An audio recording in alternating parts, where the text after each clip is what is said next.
Welcome to SportsBeat KC, the Kansas City Star's daily sports podcast. It is Thursday, April 15th, and I'm Blair Kirchhoff. College basketball's never seen anything like what's happening now. With the ability to transfer without sitting out, college basketball has essentially entered a free agency period. Players can leave as they please, and other programs can recruit them all over again. So who's taking advantage of this? Well, how about all 358 Division I programs? Kansas has lost 5 to the transfer portal, Kansas State 4, Missouri 6. As of Thursday at around 10 a.m., more than 1,700 have entered the transfer portal. That's over 30% of all Division I players and an average of nearly 4 per team. There are two major reasons for this. First, the pandemic has given every college athlete an additional year of eligibility, so seniors can continue to play. An example of this is Mark Smith. He just finished his senior year at Missouri and has transferred to Kansas State. But another reason is the NCAA is on the verge of allowing free transfers. It's a new rule. That is, no more sitting out a year when transferring. In many cases, the transfers we're seeing are mid-majors transferring up to a major program. A good example of this is Brandon McKissick. He played 4 seasons at UMKC and will spend his final year of eligibility at Florida. Of course, it goes the other way as well. As we learned this morning, Torrance Watson of Missouri has landed at Elon. And some are major program to major program. Missouri sent Smith to Kansas State, and the Wildcats, Dashwan Gordon, is headed to Missouri. It's almost like a trade. It's now as if recruiting season never ends.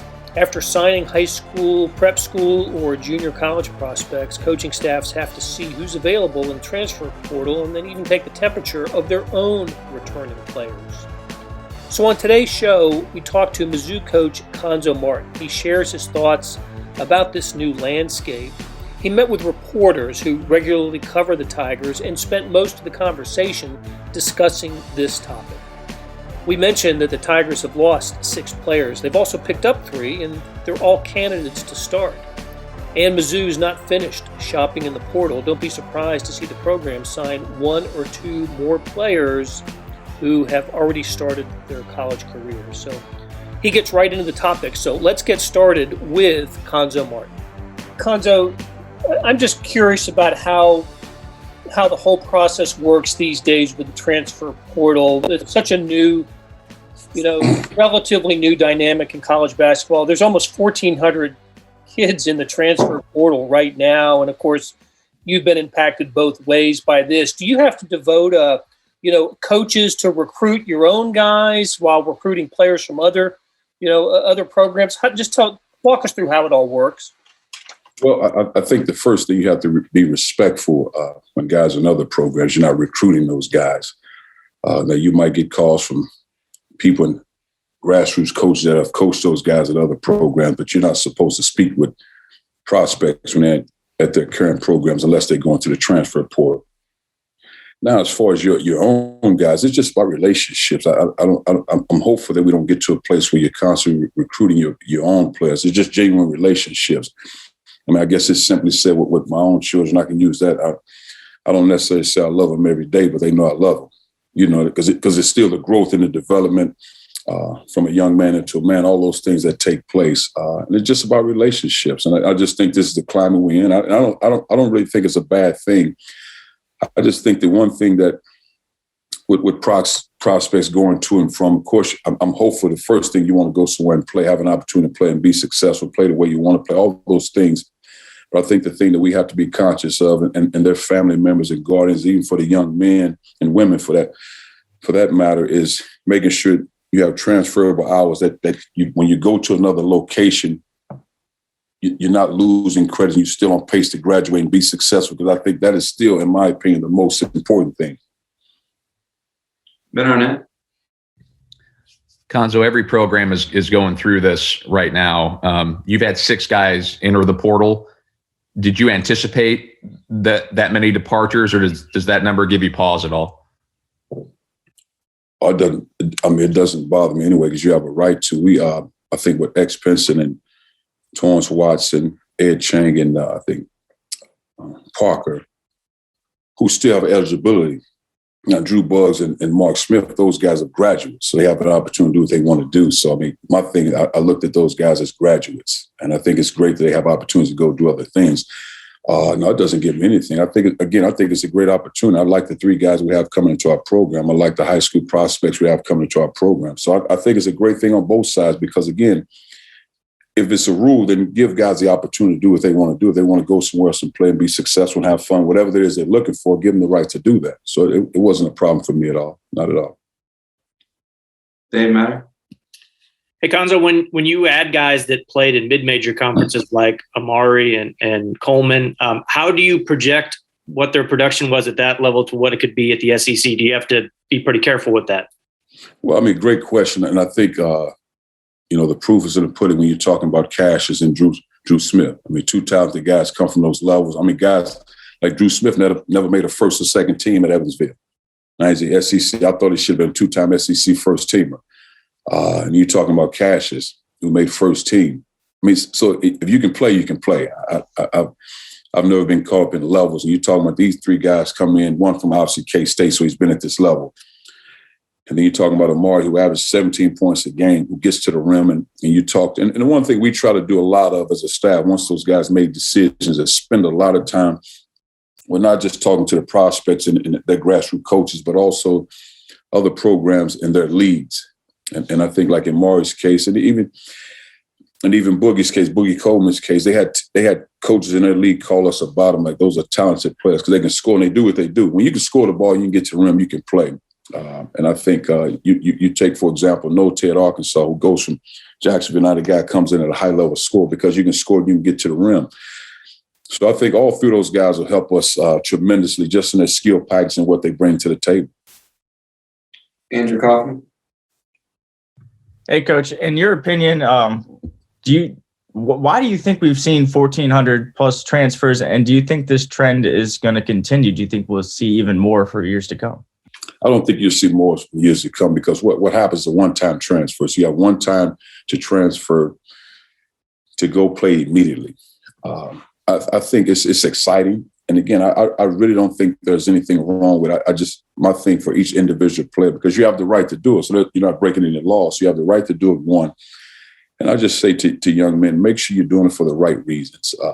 Find a place if you want to go play and play however you want to play and do that, but still work toward whether it's your degree or getting your master's, whatever it is, work toward that because it's like we always say, there's life after basketball. And even though guys are in my program, I still want to see those young men be successful and live a prosperous life. But I'm not sure if the numbers will be at this level moving forward. Maybe every 3 or 4 years, who knows? But I don't think so because it's new for everybody. And I think even as coaches, you'll recruit differently. You recruit certain ways. I mean, some guys just simply recruit from the transfer portal because now you get experienced guys. Some guys still go to high school route. And I think with the NBA, the G League, I think there's a new overtime league for high school prospects. They make up to $100,000. So there's so many different avenues. So you really have to be careful in how you recruit and take time with it.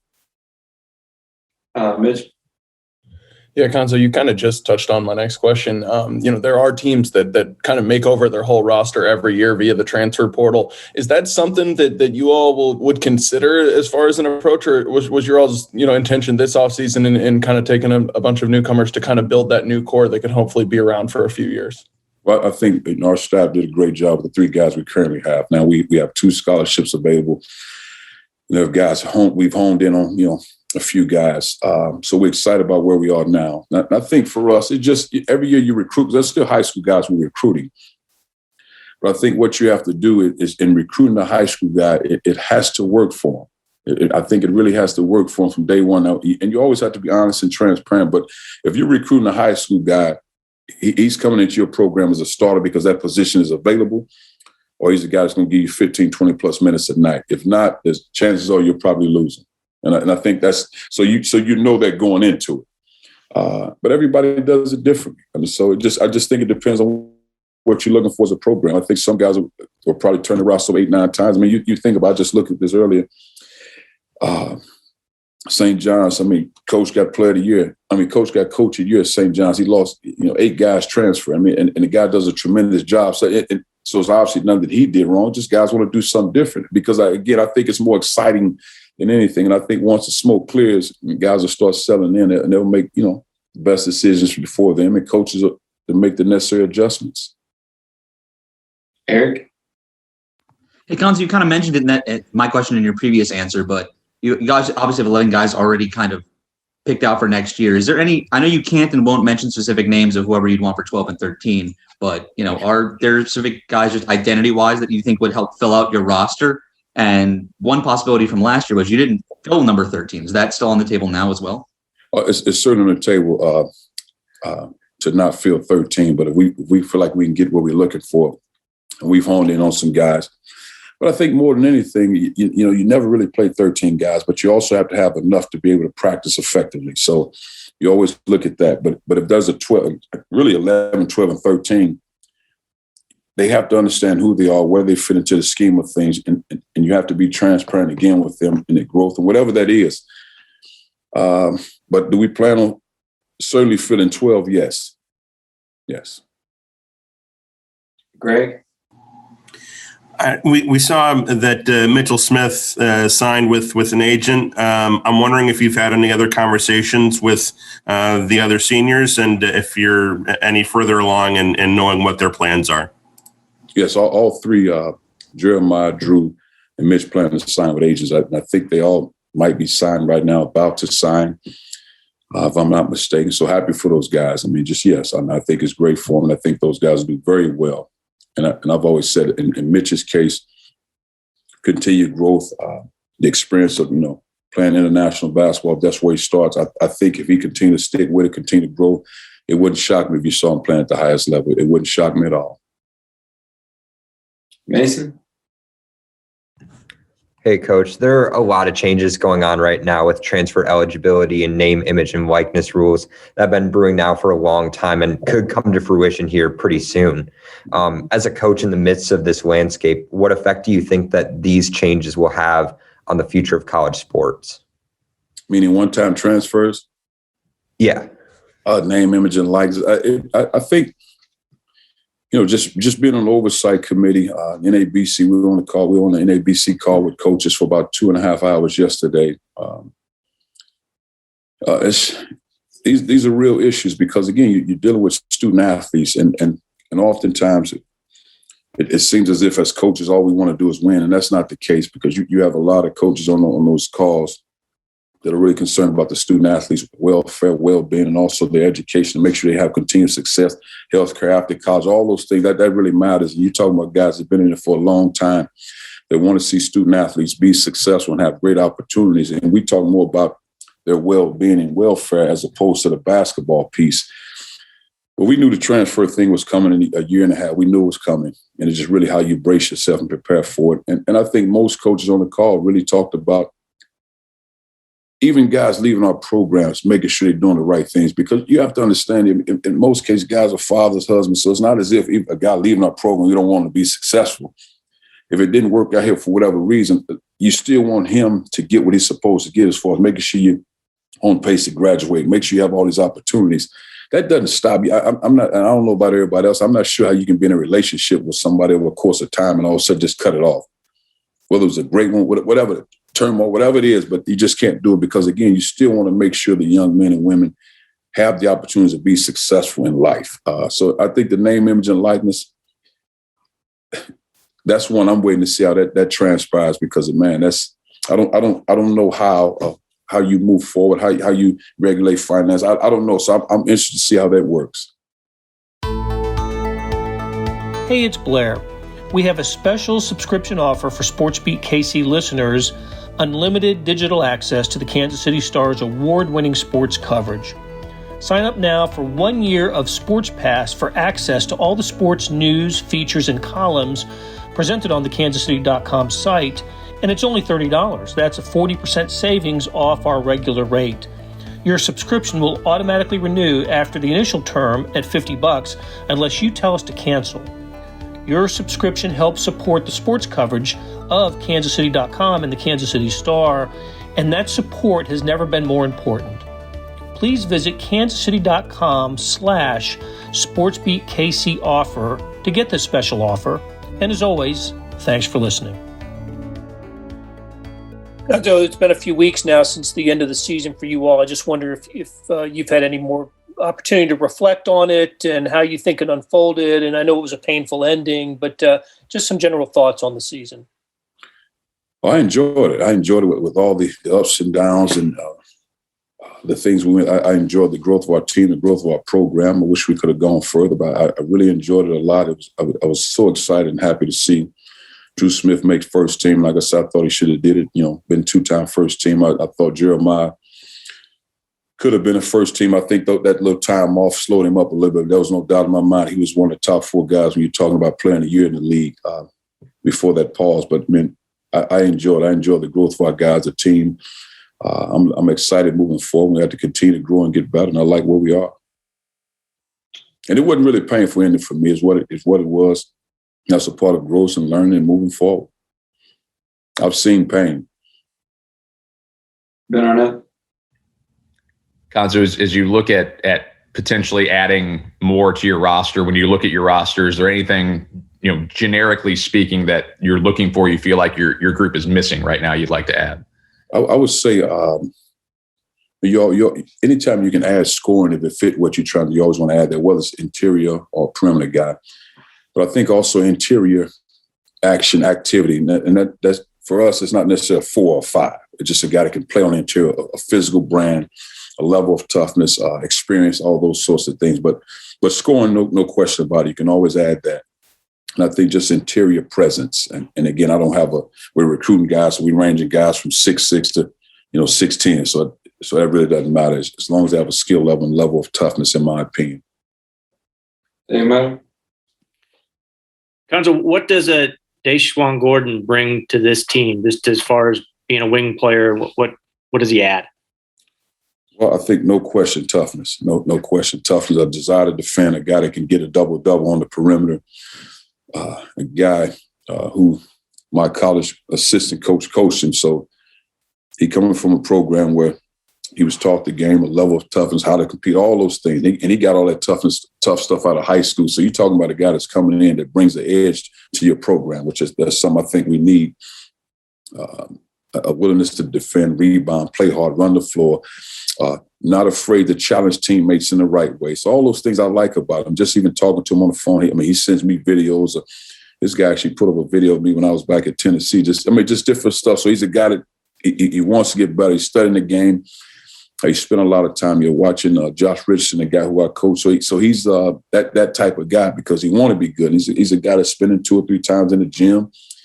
And Coach Weber really enjoyed him. He loved him. He cared about him. And like again, his transition, like coach, because I spent a lot of time talking to Coach Weber, and one thing he said, make sure you get with the right people and the right coach. And I think that says something about Coach Weber in itself. Mitch.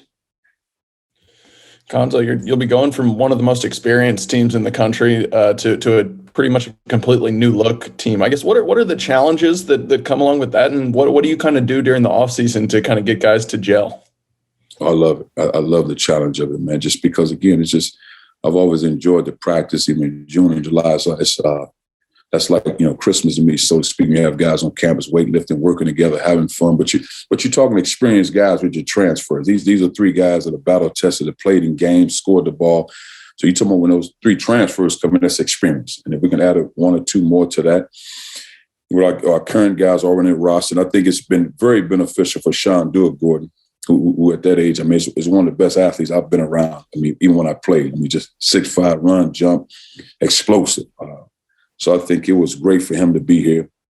Javon's as experienced as any wing guy in the conference. Kobe Brown continue to grow in his game.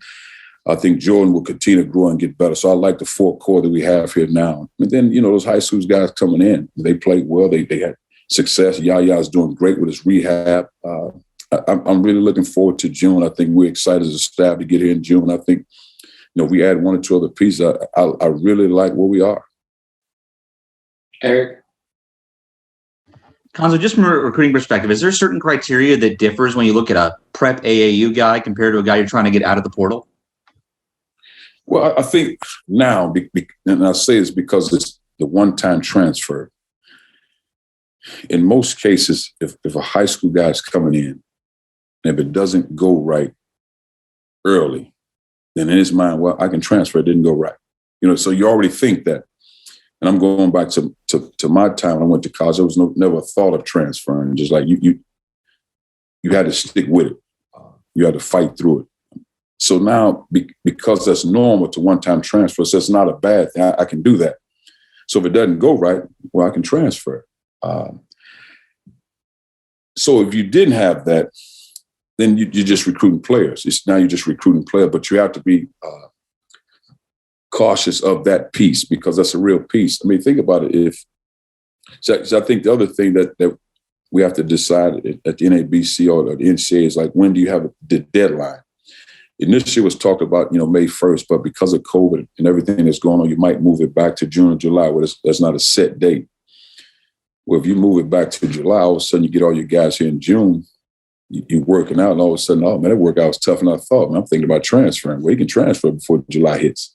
So you have those issues right now. So I think those things need to be addressed to have that cutoff date. So, just as young men and women can have the transition, just like coaches, we know our roster is set once January the 1st hit, or once this date hit, our roster is set. And I think that's important. Joel? Hey, Cuonzo, I know you haven't seen all these new guys together, but just kind of in your head, based on what you know about your personnel, do you have any projections for maybe a starting lineup or at least the roles of these new guys coming in? I don't. I'm excited to see them. Well, with the transfers, I think all those guys have the ability to score. They've proven that. So that part is good. They can make individual plays. They can get to the rim. I think that's important, having the ability to get to the rim. I think we'll continue to push the pace in what we do. And so that part was great in growth of our team this past season. I think the high school guys, I think Trevor Brazile and Sean Gordon will be as two good athletes as you see in this conference, as far as, 6'8", 6'5" guys running and jumping. Anton Brookshire, who really improved his ability to score the ball, got better and better every year.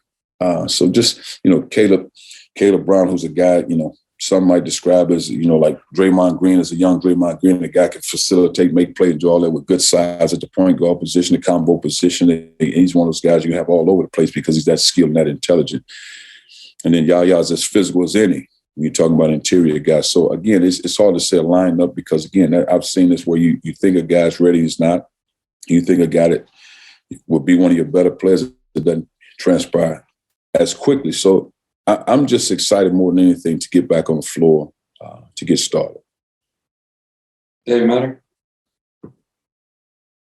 Cuonzo, does this group have enough three-point shooting right now? I mean, where do you look to for that? I know you don't have to be on the floor yet, but who can help you in that area?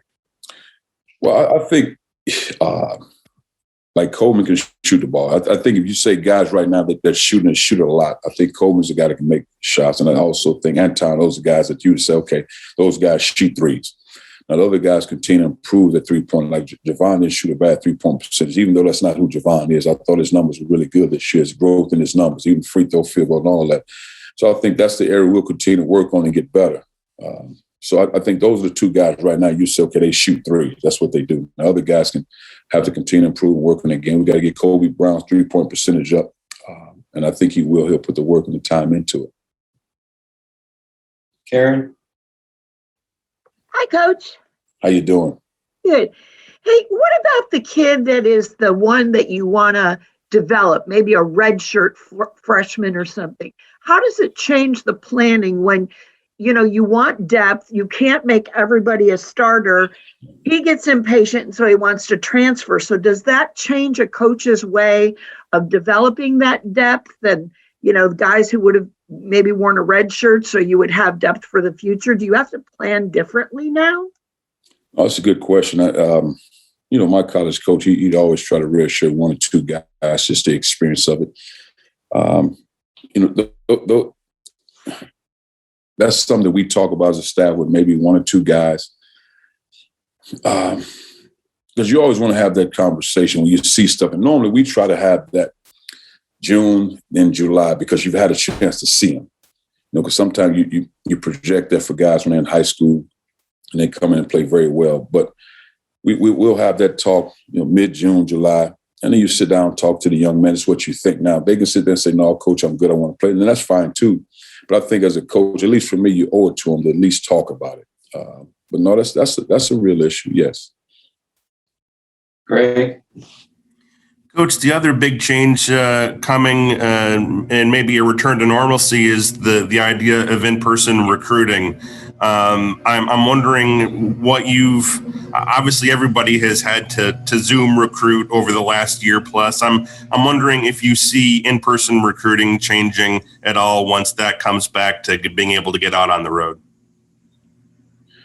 I don't think so, because that is what it is. I mean, the locations, I think the dates oftentimes may change. We might shorten it, as opposed to when I first got into into college game, it was 10 straight days, 4 or 5 off in July, then another 10 straight days.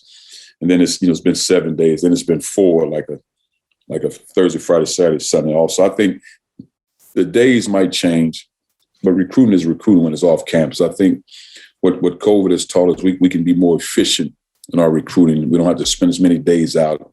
Zoom calls has really helped with a lot of that. So you can kind of build relationships with Zoom calls before you actually get a chance to meet the young man. So that part is good. But I think, financially, being fiscally responsible, I think that'll be very important, because I think Zoom calls really help you in that. So now you're not spending as many days out. Like we have 130 days that we used to have. I'm not sure it'll be 130 days anymore, because I think we can be better than that, cut some of that down. And I think more than ever, being able to spend more time with your guys on your current campus, I think that is very important. So interesting stuff from Missouri men's basketball coach Cuonzo Martin. That'll do it for today. Thanks to our SportsBeat KC production staff of Derek Donovan, Beth Welsh, Monty Davis, Jeff Rosen, Chris Fickett, and Savannah Smith. Links to stories about Missouri and the transfer portal culture in college basketball can be found in the show notes and on kansascity.com. Hey, we have another deal for you. You can subscribe to Sports Pass for 99 cents a month. That's right, 99 pennies a month. Sports Pass is the online version of the Star's sports section. You get all the stories that appear in the print editions of the Kansas City Star, plus more stories that appear only on the website. After 3 months, it auto-renews at $5.99 a month unless you cancel. And it's always a great time to subscribe. The Royals are off to a hot start. How about taking 2 out of 3 from the Angels? Our local colleges are always making news, as we know, because of the transfer portal. And of course, it is never not Chiefs season. Got the NFL draft coming up.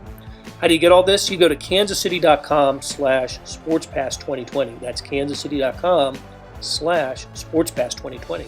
You want more than just sports coverage? Check out the entire Kansas City Star product. Sports news, features, commentary, and analysis, the whole thing. You get all the stories written by my talented colleagues, plus additional national news, sports, and business coverage with the e-edition. Love that e-edition. The details for all of these deals can be found at account.kansascity.com/subscribe. And if you're having trouble hunting down any of those offers, you send me an email at bkirkhoff@kcstar.com and I will get you to the right place. So whether it's the Sports Pass or the full subscription, you're getting and supporting the best sports and news coverage in Kansas City, and you're helping us produce programs like SportsBeat KC. Thanks for listening, and we will be back on Friday with another episode.